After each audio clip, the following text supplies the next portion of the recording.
Hello everyone, my name is Caleb and welcome to the Unfiltered podcast.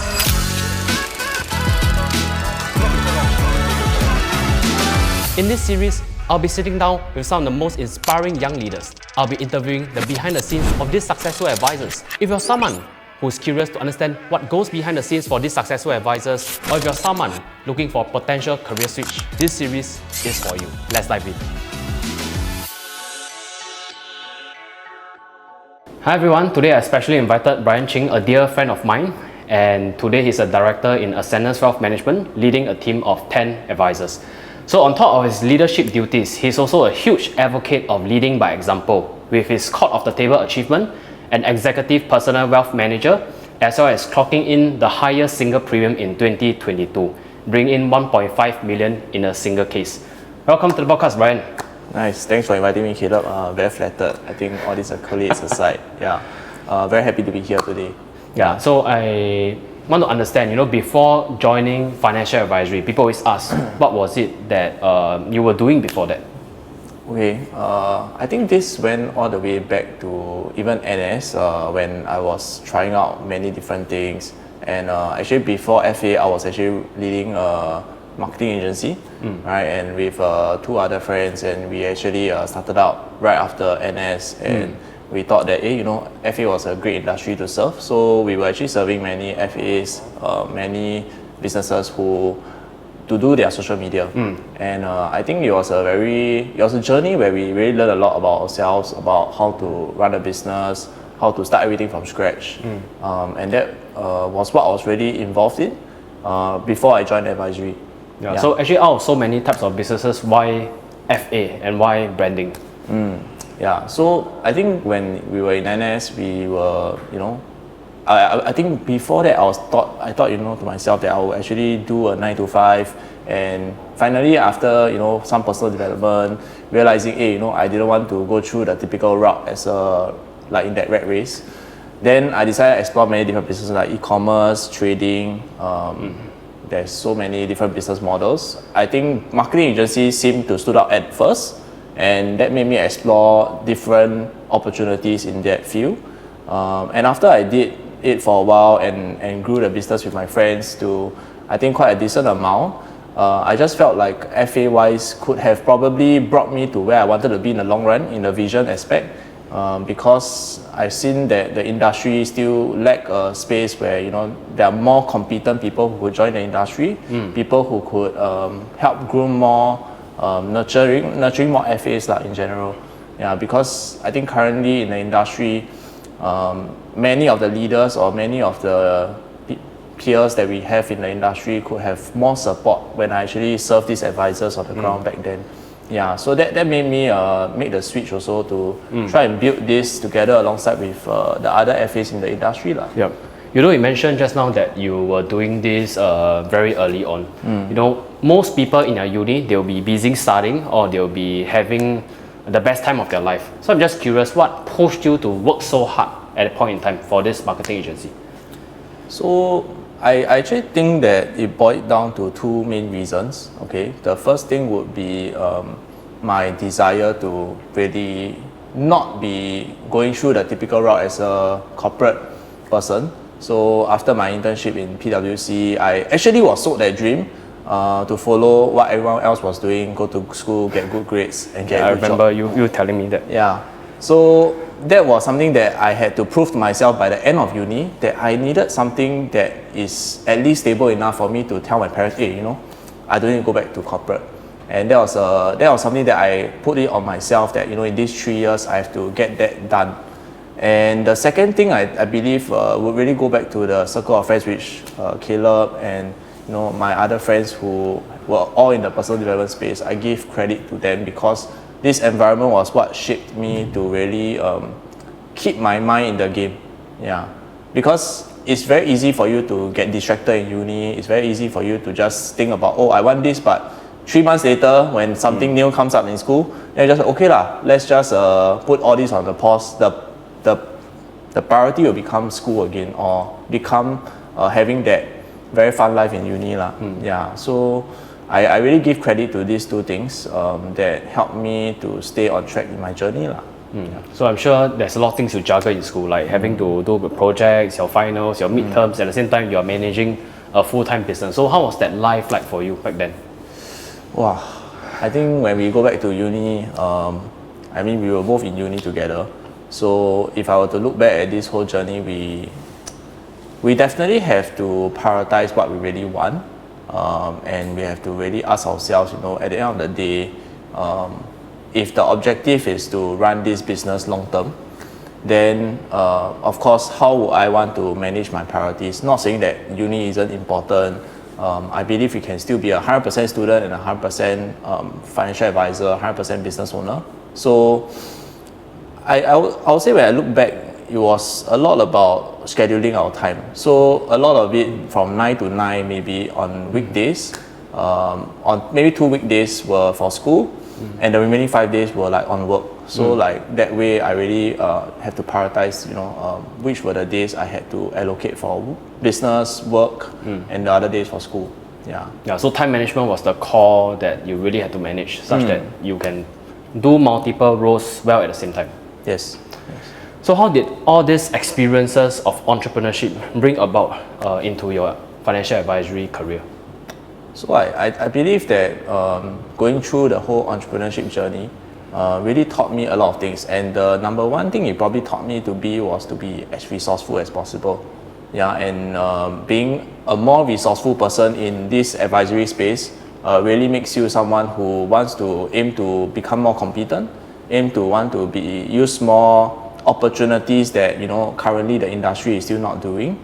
Then you are able to identify, you know, what are some new trends, what are some new areas where this business could continue to grow, whether is it certain introducer initiatives, whether is it certain opportunities that is still untapped in this advisory space. So I think entrepreneurship itself made me go through a lot of grit, a lot of training with my adversity quotient. That way I knew that I have to put in 10 times more hard work than a corporate job, but I also know that possibly it could give me that 10 times more reward.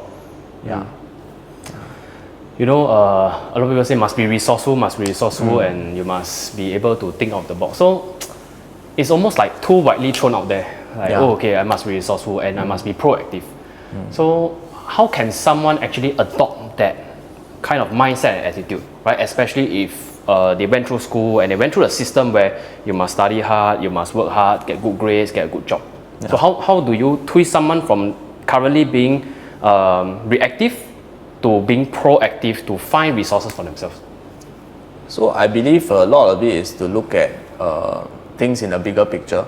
So if I give you an analogy, is for instance in school, if you were to just study very hard for your exam, but you have never met anyone who went through the exam before, then there's a good chance where, you know, you will just be blindly studying. You'll never know what is actually going to go through in this exam.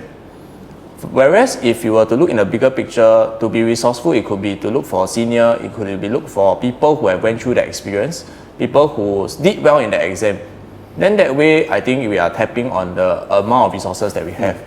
And even if you don't have a senior that you know of who went through this, there's probably this 6 degrees of separation where we can look for somebody who went for this, who has a friend that went for this exam, right? And I think in this space, if we talk about business, I believe all of us ultimately want to create value and add value.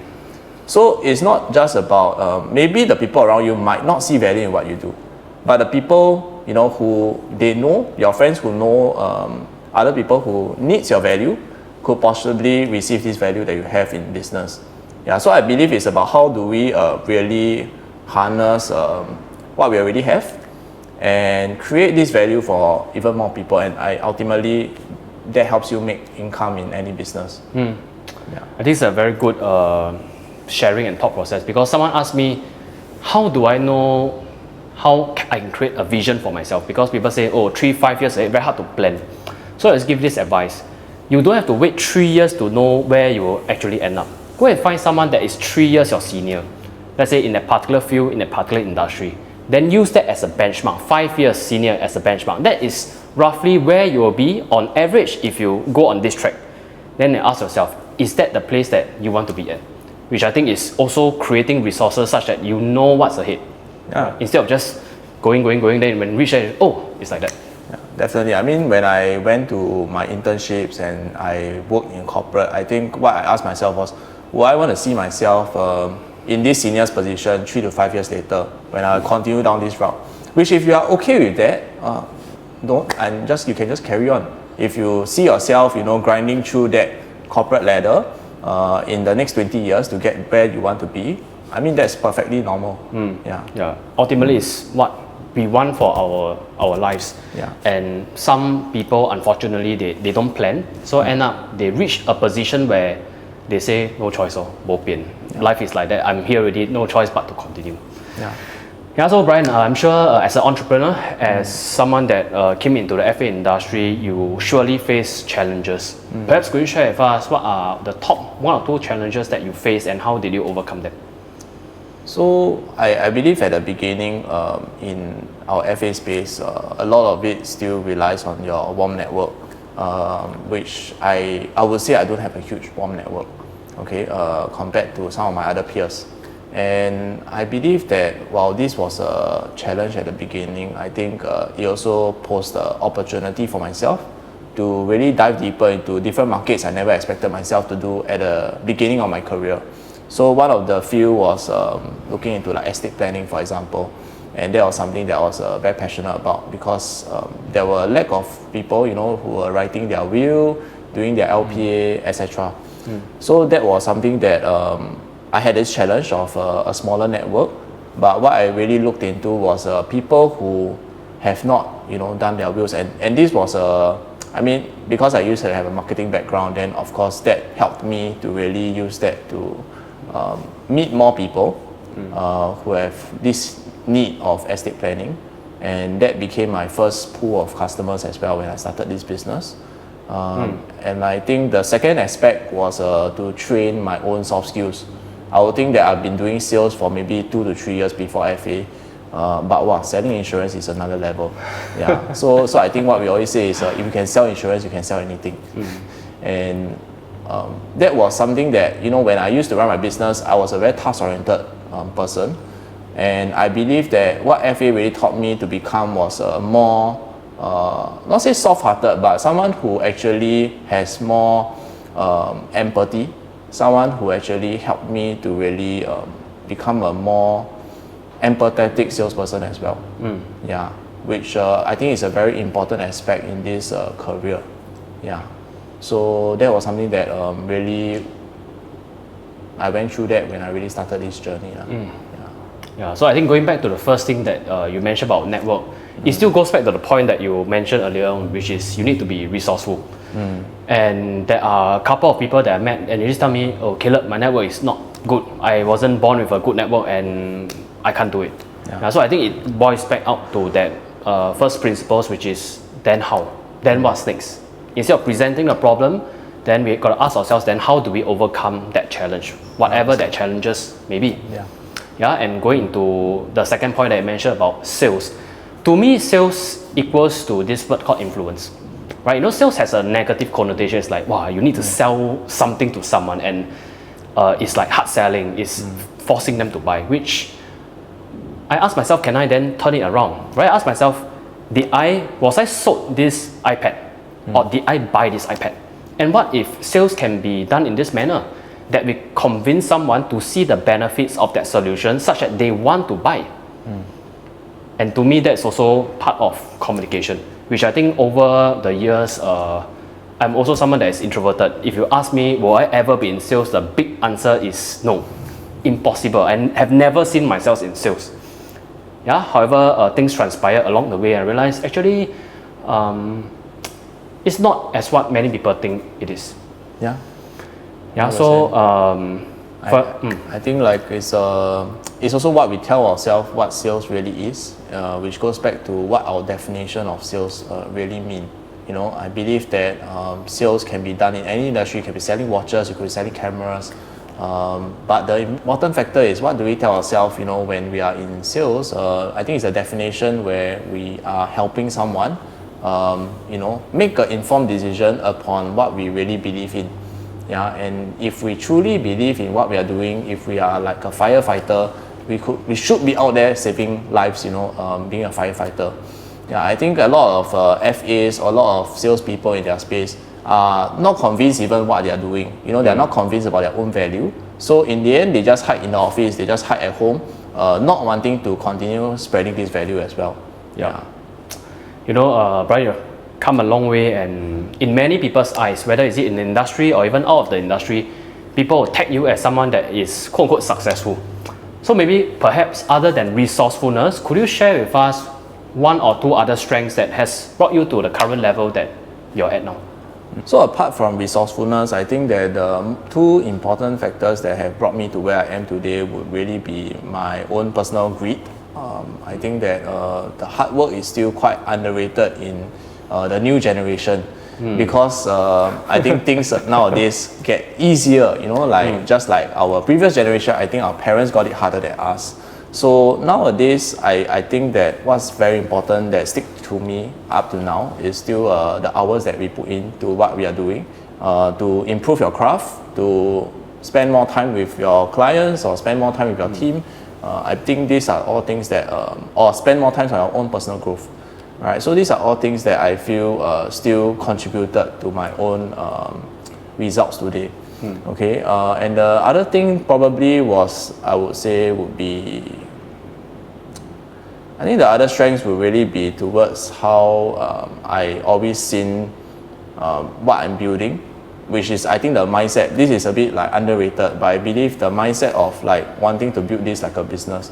So I think a lot of people are still in the vision where they are working in this self-employed industry like an employee, but they tend to forget that they are also running a business. So I believe that the strength really lies in also like what's the mindset you want to have, what's the vision you want to have to really build this to become like a business. Yeah, so a lot of people tend to be still very tunnel vision on the job, and I think that these two things would definitely lead me to also like greater things which we want to build together in this industry. Yeah, I think it's a great point that Bryan brought up. I always like to share this story with my advisor. Imagine today you open a chicken rice store, and you're the business owner, and at the same time you're also cutting the chicken to serve the chicken to the customer. You're also collecting the money as the cashier. So when we are the business owner, we do everything, right? For us as FA, we prospect, we do our advisory work, we do administrative, almost everything. Okay. However, that will be working solely in the business, just doing what we need to do. However, if you are that chicken rice owner, if you can think on how you work on the business, that means how can I 2x my traffic the next month? How can I make sure that next year I don't need to be the one chopping the chicken? I can hire somebody to take over. In 3 years, how can I be scaling my chicken rice store from 1 to 3 to 5? So I guess most people view this role as an employee role. 就是 I come and do. I come and chop chicken and I call it a day. And sometimes I think it's important to zoom up, like what Bryan mentioned.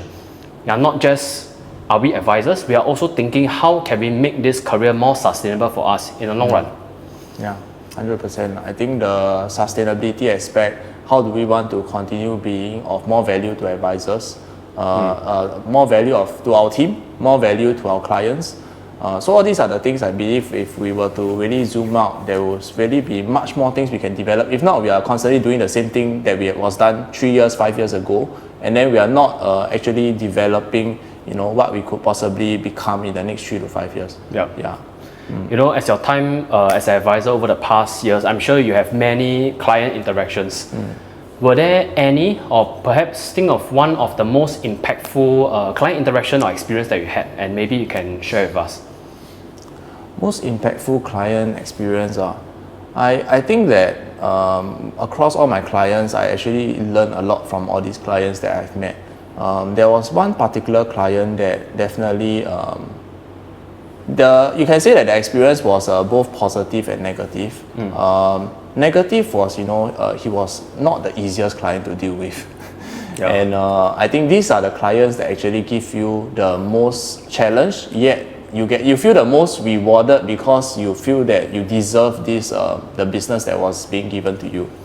So out of all the clients, he had very high standards in the people that he's working with, his bankers, his FAs. And when I met this client, I was a very new advisor. I was only like 4 months into the industry.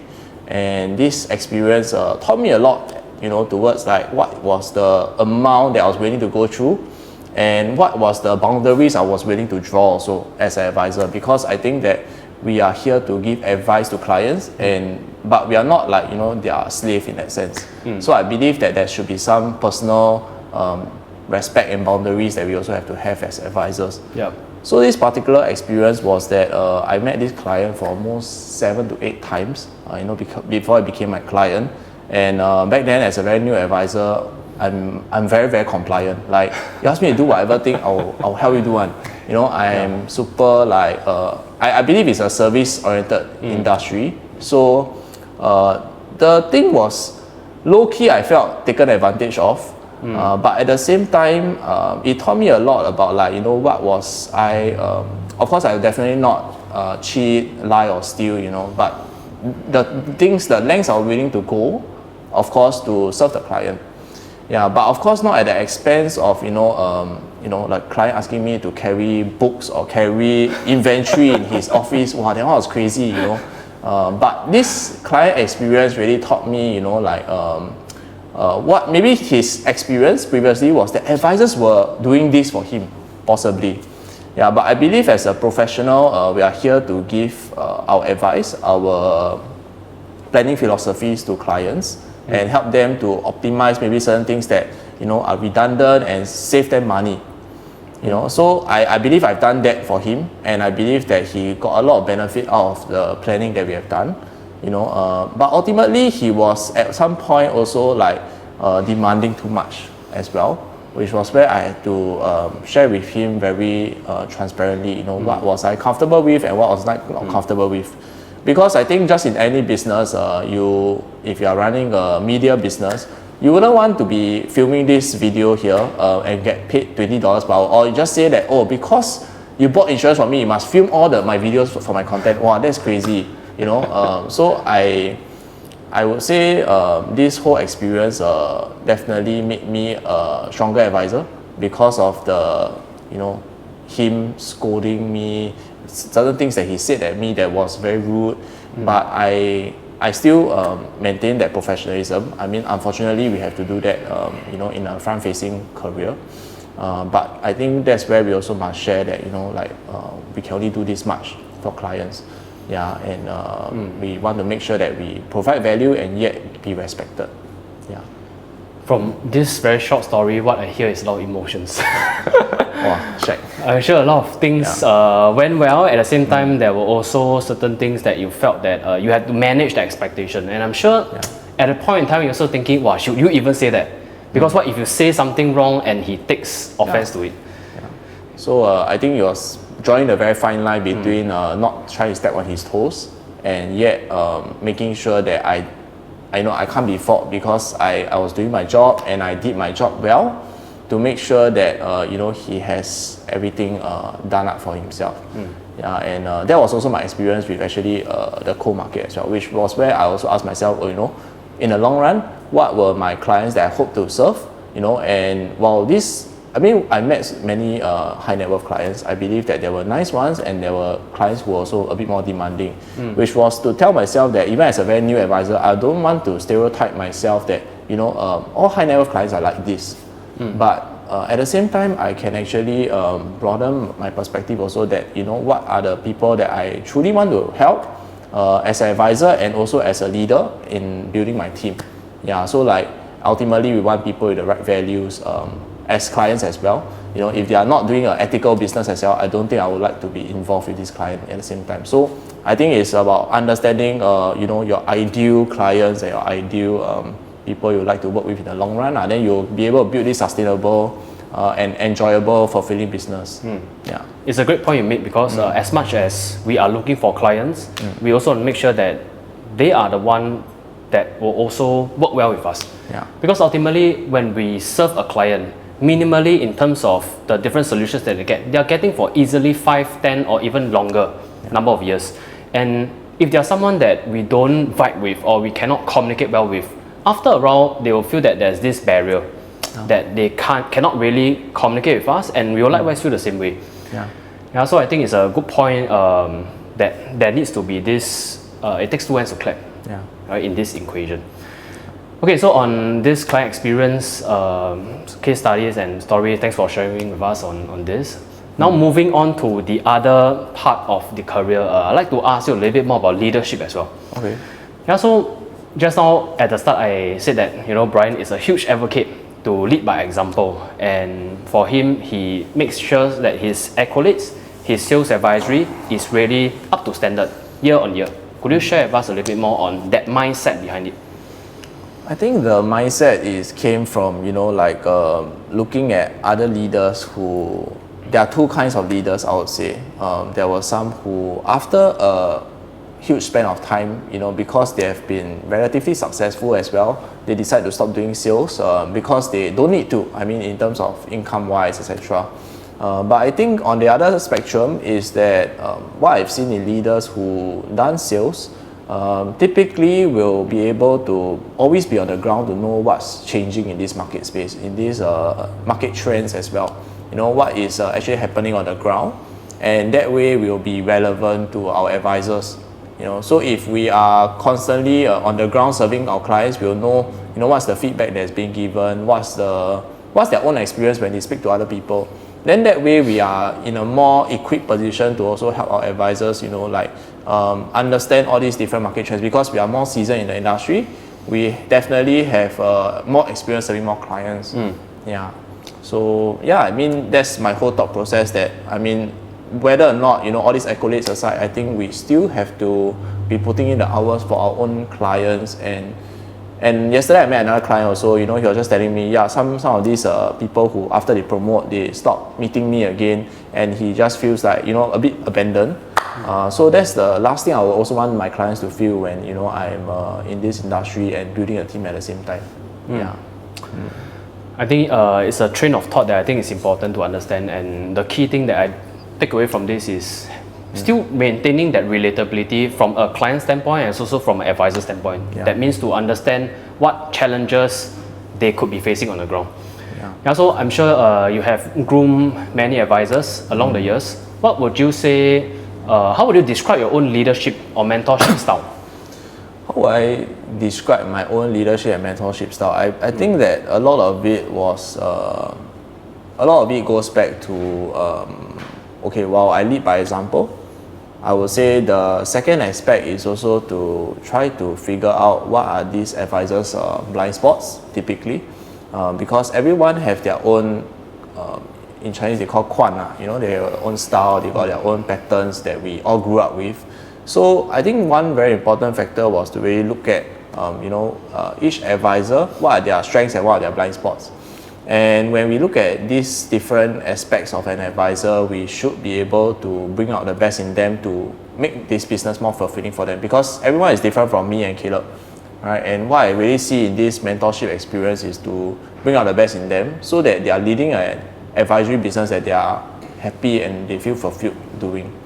Yeah, so everyone also have different goals, and I think the last thing we want as leaders is to impose our own goals upon to them. Yeah, which is how can we help them achieve what they want with less effort over time, or in fact also at the same time push them to see what the growth could look like for themselves in the long run. Yeah, so that's a very, very fine line, right? Like, Yeah. We don't want to impose our expectations on them, but at the same time, there are some advisors that their potential is here, but this is where they are leaving it. So how do you coach people like that? I think that's where as leaders we need to really bring out and show them what their true potential would look like, and we got to probably ask them a few different questions that allows them to maybe first maybe if they can't see the full staircase, it will be to see maybe half the staircase first. Yeah, and that way if they are satisfied with this goal for themselves, then ultimately I think this very fine line is about how the happiness and the performance aspect, how we can really balance these two, because maybe their full potential might be COT, but they will feel very happy if they achieve Centurion and have more time for their family. Then I think that this is something that they can cherish in their younger years, which I feel that as a leader my job is to constantly show them the path and help them to have more breakthrough through their during this career lah. Yeah, but at the same time, I shouldn't compromise on certain things on like why they first started joining this industry. I think when they joined the industry, they probably bought into the idea that they will have more freedom with their family. Then yeah, I wouldn't want to actually just because their fullest potential is at COT. I think we can progressively build this together. It could be also what would make it a more sustainable business for them. So I mean, when it comes to bringing in an advisor on board, I'm sure as you say all this, this advisor also needs to be on the same page as you. Yes. So maybe you could share with me what are some qualities you look for when you want to bring someone on board. I think the qualities really goes back to the values as well. So definitely, first and foremost, they have to be aligned in terms of values, their integrity, what we see in this business, how competent we want to be as advisors. So these values have to definitely align. Two would be people who also cherish their personal growth. I think that these people will definitely translate into performers that we want to work alongside with. And I think that while we are mentors to them, we see each other as potential sparring partners as well, which we could grow together. And it's never a one-way direction where, while I mentor somebody, I believe I learn a lot from them as well. So I definitely want to work with more high-performing individuals who cherish personal growth. And I think the last thing would be people who potentially would actually have this similar entrepreneurship mindset that want to actually build this big and scale this for themselves. And then it just doesn't become boring, where in that sense I think in the long run we are like business partners together. And I always see that while I'm their mentor at the beginning, I think in the long run, if we could be very good friends and very good business partners, right, I think that will go a very far way. Which also I feel like what we have built together with some of the other leaders as we are growing in this journey together. What I hear a lot is a lot of like win-win. It's not just being in this career, but along the way, how can we work together? How can we collaborate together such that we bring each other to also greater heights? 100%. Maybe Bryan, as you are in this career for a couple of years now, could you share with us what is your vision moving ahead, maybe in the next 3 to 5 years? I think moving ahead in the next 3 to 5 years, as the advisory space is also growing, we see teams that are dying, we see teams that are growing. I think the key thing is definitely, firstly, I think we have to really see what we want this business to look like, not just for ourselves, but for the entire team. Whether is it more initiatives that helps them to grow to become a better person.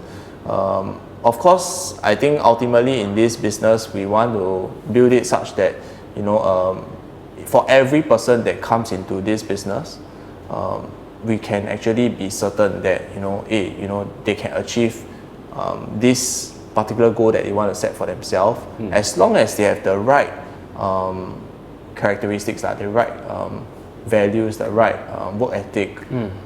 Then I want to build that business such that with the right opportunities, the right systems, in the next 3 to 5 years, we can achieve a team of maybe even 100, and that we are all performing well to the standard that we want to actually achieve together. So I believe that's like a vision that I have in the next 3 to 5 years to build this to at least a team size of 100. I think that will be a very ideal state, and growing alongside the other leaders. Why 100 and not 1,000? So that's where I also have my mentors. I think that definitely, when I see a 1,000-man team as well in other agencies, what I've seen is when things spike too fast, they also fall very quickly. And I believe that will really fall back to our leadership. So to me, numbers aside, I believe it's also towards how quality these teammates are. And every person that we bring in is an addition to our culture, or could be a subtractor or divider in our culture. So I think that's where we also want to be very careful on whoever we want to bring to the team. But definitely the numbers can go crazy, I'm sure, if the right people choose to take the leap of faith to work together, I believe that we never know, it could be 1,000-man team, as long as I'm okay with that, as long as we have the right people, people that will make this industry better. Industry is already I would think it's already been growing from the time my first encounter with FA. I think that the industry already has gotten a lot better. But I believe we still have a long way to really redeem and make this industry a much greater one, which like Donald Trump said, make America great again. I think we can make advisory great again. Yeah. I mean, I was just kidding about 1,000. Why I asked that is because I had a vision for myself. I told myself by the age of 35, I want to have a 1,000-man agency. So that was that goal or vision I set up for myself when I first joined the career, when I was 23 years old. So 12 years to be 1,000. Why 1,000 looks cool? I have no idea exactly what I signed up for or what this vision will bring me. And along the way, I think what Bryan said is exactly right, spot on. It's not just about the numbers. It's not about like having just 1,000 advisors, but are these advisors addition, a multiplier to your team? Or are they someone that comes in to be a subtractor and be a divider? I believe everything rises and falls on leadership. And sometimes leadership is also knowing who to reject and who to accept into the organization, right? Which over the years, I'm sure both of us here, we do have rejections. That means we told some of the candidates that perhaps being in the sales industry or being an advisor is not the right fit for them. Yeah. Because frankly speaking, sales is not for everyone. Yeah, 100%. Yeah, so Bryan, when people come into FA or even outsiders, they will hear that, as FA, successful FAs means you must buy like a car, you must buy expensive watches, go for luxurious holidays. Yeah. So what is your current stand on what success means to you in this career? As you can see, I'm still wearing an Apple Watch. I believe that success in this industry is really a constantly growing one to me. I mean, the success that I had in my mind 5 years ago was like to earn 5 figures a month, or even 6 figures a month. Then after I think you maybe achieved it, then you really see success very differently, where I think today my definition would be that I am able to really be able to groom anyone, as long as, like what we mentioned earlier, have that right characteristics, become successful. I think to me that would be success. Yeah, because after being in the industry for a while, of course, most of the clients I meet, I genuinely enjoy connecting with them. But definitely the success that I really see much more would be if my advisors, who take the leap of faith, are able to achieve the same success that I have had in the past 3 to 4 years. I think that would, to me, look very successful in the long term. Yeah, because I think after a while, the money, the income, it's just a matter of how much value we really create. And I believe that the lifestyle that we want, yes, whether we want luxury cars or watches, I think that will be secondary. But what we really want to build is something that allows us to continue this legacy, right? And allow the industry that it can create ripples in that sense. Yeah, because one day it might not be just us, and then that way it can pass down to more generations as well. Yeah. I always believe that everyone have an expiry date. Yeah. Which means today we are in our 20s, 10 years later we'll be in our 30s. And the group of individuals that we can influence will be very different. And as much as we can, I hear a lot of this word called impact in whatever that you have shared. Yeah, and one of the books I've read, they told me what is success. Success is a progressive realization of a worthwhile predetermined goal. That means if that goal is worthwhile for you to chase that success, then it will be something that's progressive. Because after every peak that you go, you realize that in Chinese, 一山还有一山高. There's always another Everest, and maybe in our 30s, then we will realize that, there's something else that we would like to build and chase. But I think at this moment, it's really about, especially in the next 5 to 10 years, I believe it's about helping more advisors grow in this space. And I think it's a very instead of just being a very competitive industry, I think it's also how we collaborate and really help this industry grow further. And at the same time, I think that to me would seem very fulfilling to see advisors in this space who lack support receive this support at the same time. Yeah, so you mentioned a lot about how you hope advisors can build that career that they are really proud to have.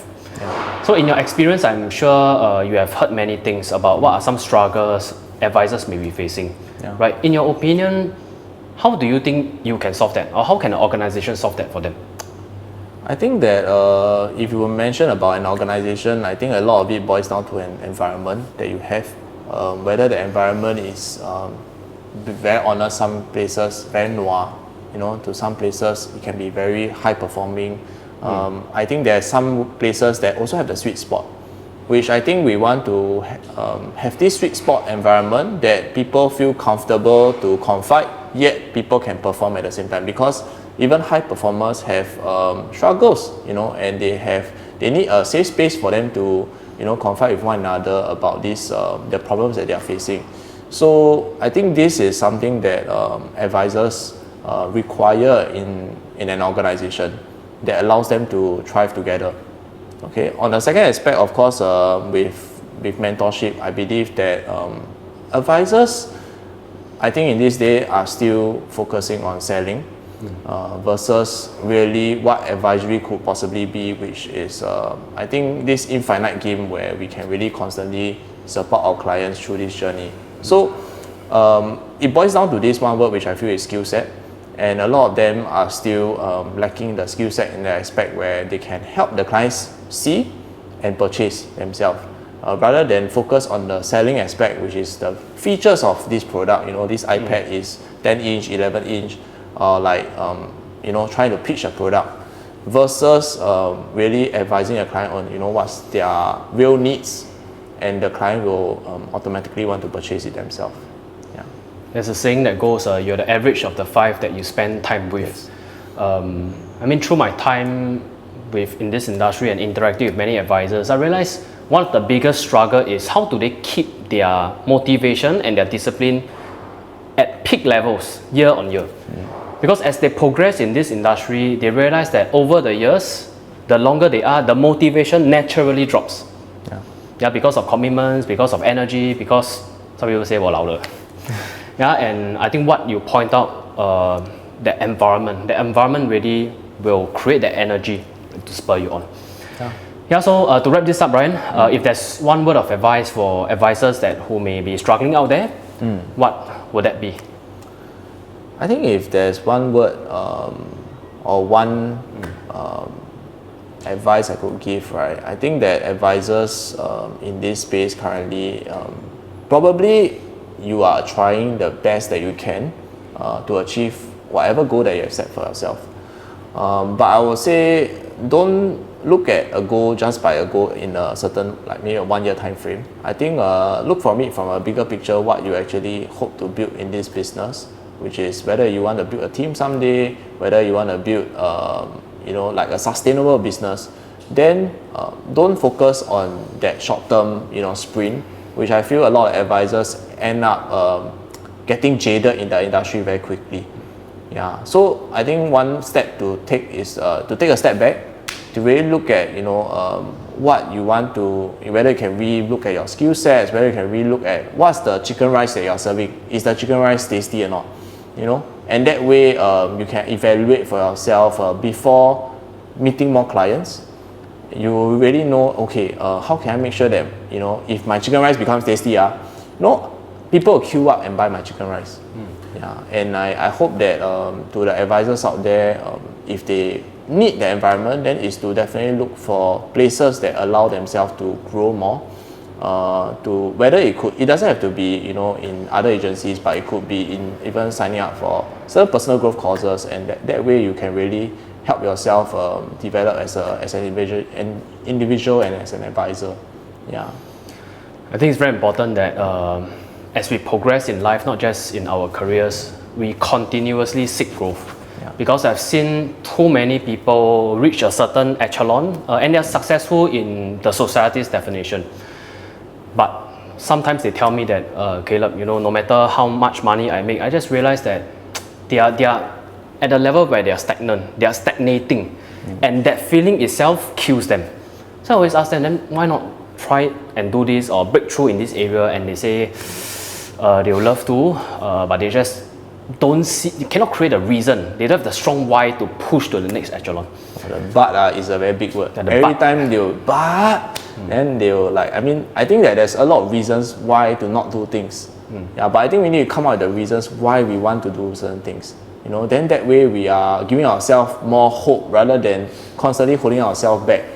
Because whether it's your own blind spot or what, you know, there are a lot of people who are, I think, very bluntly speaking, is I feel excuses lah. Yeah. I share with them this also. I say there are two kinds of advisors. The first advisor is someone that is surviving. That means, okay lah, I clear my MDRT, as long as I can maintain my income, my clientele, I'm happy. Yeah. Versus another type of advisor who wants to thrive year on year on year on year. And of course, it's just like being in corporate. Some people are really happy there. Yeah. Okay, some people are not. Then they need to be proactive to find then what is it that they want. Yeah, so I think it really spoke to me lah, as you say that, right? Be someone that I hope you can look for different challenges and thrive year after year after year, and not just survive. Yeah. I think as advisors, it's our job to make this business exciting for ourselves. Yeah, you know, after a while, doing MDRT year after year, I think can get very boring. You know, if you are not upgrading, you are not doing new things, you are not evolving your business. So I think I tell myself that every single year when I look back, I want to know that, you know, this year my business evolved. I've explored new initiatives, I've explored new things that I can develop, whether it's for myself or for my team. Yeah. So I mean, that's my 2 cents for everybody lah. Okay, thank you for your time, Bryan. Yeah. I think we spoke a lot in the past 45 minutes or so. Yeah, I hope you had some golden nuggets, and if there's anything, you can reach out to Bryan to discuss further. If not, I hope this was a good episode for you, and see you in the next one. Bye-bye. Bye-bye.